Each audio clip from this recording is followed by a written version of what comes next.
Hey everybody, it's Luke with Figure Me Out, and today we are going to do a Toys of Future Past. So this is a new segment I'm going to try out where we do a Throwback Thursday kind of thing. Toy that has been out for a while, maybe on the secondary market at this point. Maybe hard to get, maybe not. But today we're looking at the X-Men movie, Professor X, as portrayed by Patrick Stewart. So taking a look at the packaging, we've got the traditional blister card there. These had a big fold on the side. As you can see, it's a Toybiz product up there. Legendary Toybiz, so that's going to be fun. You got the Marvel logo, X-Men, the movie. This is back whenever there wasn't an MCU. There was just, you know, standalone kind of films. It's maybe from the first one. I can't remember. That sounds right, because it's got all these guys in there. And you can see the other figures in the line. Mystique, Jean Grey, Cyclops, Sabretooth, Wolverine, Toad, Professor X, Rogue. There's several different Professor X, Magneto, Storm, Logan. There's several different Professor X figures. There's one where he's got a clear chair, one where he's in a blue suit, and one where he's in a black suit. I think this is the blue suit version. So, yeah, kind of neat. You got to read up right there if you want to read that. You can go ahead and give this a pause. There's that. Patrick Stewart looking all Patrick Stewart-like, you know. Looks pretty good. And then you got to read up on the movie itself there. A lot of words on this. Tells you how to play with your toy. I guess there's some sort of, there's some sort of a wheelchair action feature. So there's a proof of purchase on this. You don't see that anymore. Look at the bottom of the package. You can see the bottom of it. And, oh, look, there are little wheels in the bottom of his X chair. So that's going to be fun to play around with. Other side of the packaging, don't really have much. Like I said, just a blister on a card. One thing that is interesting is this piece right here is actually separate, and it's kind of like bolted into the back. I don't know, like an ice cube tray or something. I don't know. We'll find out. But let's go ahead and crack this thing open, and we'll take a closer look. 3, 2, 1. Here we are in the light box, and let's first talk about some accessories. So first off, we have the Cerebro helmet. Mine was broken out of the box. This one is still attached on this side, but this other side is not. It plugs in easily enough. It's not that big of a deal, but it does fall off pretty easily, as you can see. So that's pretty cool, though, to have that. Also, we get the Professor X chair. As you can see, these little bits on the back were broken out of the package. I guess he's supposed to plug in there. And then there's a part on his back that plugs into here, and wherever you move that, the wheels spin. So, but other than that, I mean, it's a pretty interesting piece. It's definitely a really cool, you know, looks like the X-Men, you know, Professor X chair. Oh, that's kind of cool, that backwards spinning effect. Anyway, looks really neat. I don't know what this magnet-looking thing on the back is. That's kind of interesting, but other than that, you know, pretty decent wheelchair. And then take a look at Professor X himself, and that's a pretty good Patrick Stewart likeness. I mean, for back in the day, they didn't have face printing, they didn't have any of that. This is, I mean, early 2000s, but, you know, not horrible for what it is. On this hand, he's kind of doing the live long and prosper thing. I'm not sure quite what that's about, but it's interesting, at least. Yeah, not too much going on there. The arms do move in tandem, so that's kind of interesting. But that's also because of the this piece on his back here that you can, you know, karate chop action. Ah! But anyway, so we've got that. You can see where those pegs are broken off in the back of his back there. The coat is a softer piece, but it's definitely deteriorated a little bit over time.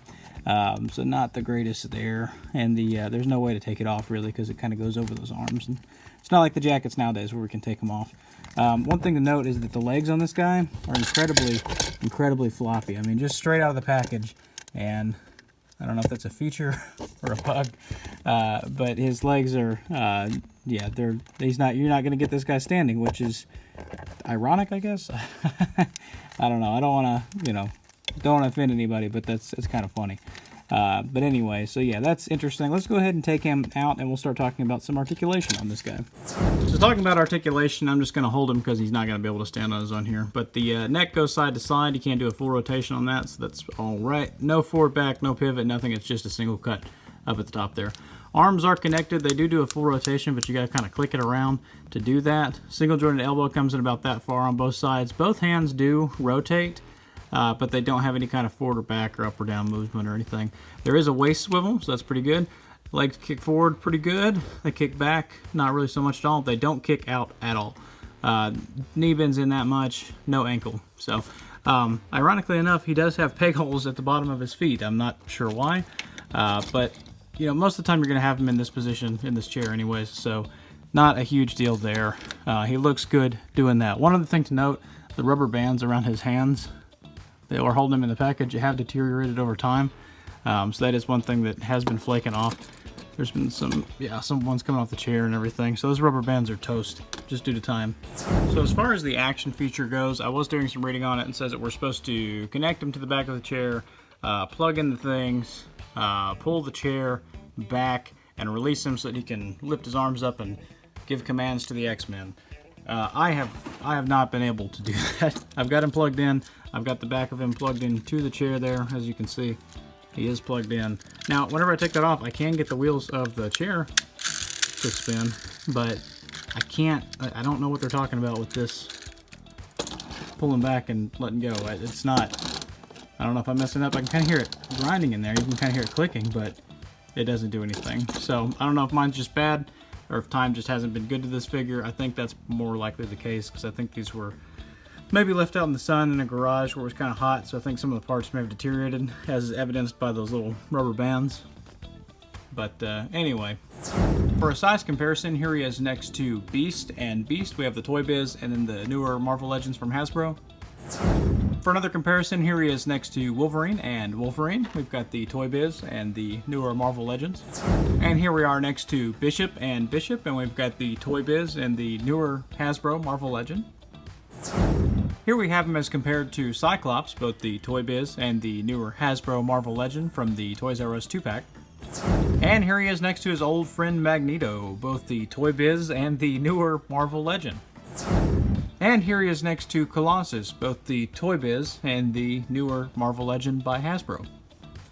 Here he is next to a few other Legends that I didn't have duplicates for. We've got Cyclops, Gambit, Dark Phoenix, and Mystique there. For another comparison, here he is next to a few standard Marvel Legends bodies. We've got the Hyperion, the Sunfire, and the Bucky Cap. Across a few different lines, we've got him next to the Master Spider-Man, the Black Series Obi-Wan Padawan version, the McFarlane Fortnite Skull Trooper, and the Mezco 112 Collective Iron Man. Finally, here he is next to his family, his brother, and we've got the Toybiz version and the newer Hasbro Marvel Legends Build-A-Figure. But that's not all. We've also got the newer Juggernaut from the Marvel Legends 2-pack with Colossus, and the best X-Men figure of all time, the Marvel Select Juggernaut. So that's it. That's the classic Toybiz movie version of Charles Xavier, and pretty cool figure overall. You know, I mean, on the secondary market, I think you can pick this guy up for $10 or so off eBay, so that's not bad. This is what I think of whenever I think of Professor X. Those movies and that 90s TV show, that was my first introduction to the X-Men. So though Patrick Stewart is always going to be Professor X for me for some reason. It's just in my mind, that's who he is. You know, McAvoy, you're great. Or is it McAvoy or is it, yeah, it's McAvoy, not Fassbender's Magneto.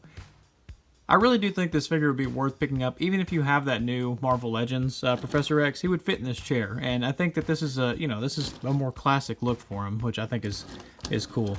You know, even rolls. That's awesome. So, what did you guys think? Hit like, hit subscribe. Do you like this Throwback Thursday thing? Because if so, we'll keep throwing them back. You know, not every Thursday maybe, but a lot of Thursdays.